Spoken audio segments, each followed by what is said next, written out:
Okay, this is some advice that I have for you as you are prepping your grad school journey, particularly in Houston. Graduate school requires a different level of thinking than undergrad.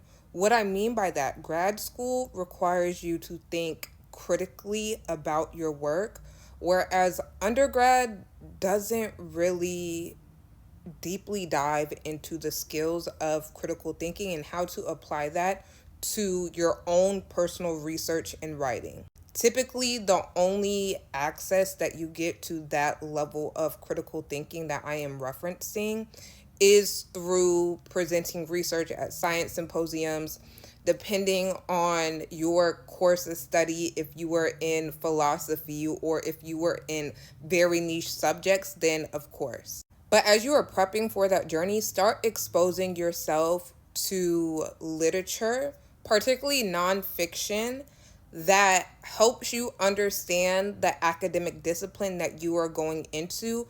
Also, this is going to help frame in how you approach research and how you conduct research. Now, you didn't state what your academic discipline is, but also foster your creativity. I think this is a huge piece of advice that people don't talk about a lot in academia, but it is so important. There is an interesting dynamic between critical thinking and creative outlets.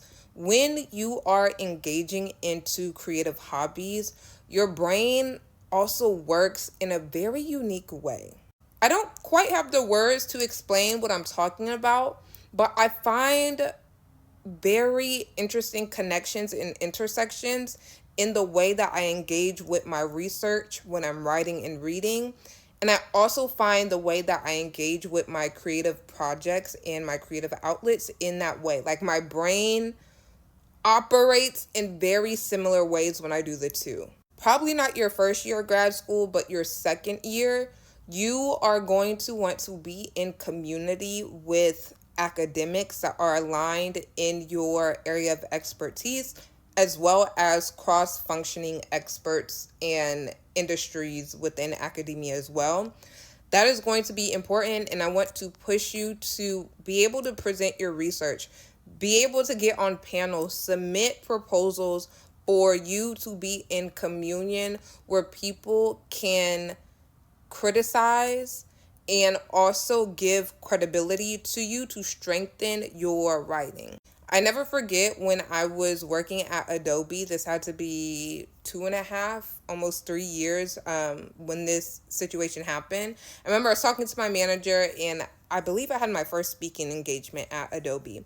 And she told me, she said, your writing and how you approach speaking is still so abstract. You need to practice more.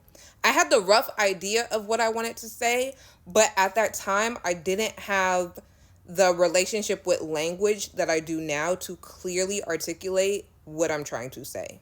And so don't get down if your writing or your speeches sound very abstract at first. They will develop. That comes with time. Also, that comes with exposure to literature and writing and being engaged with different critical frameworks and pedagogies.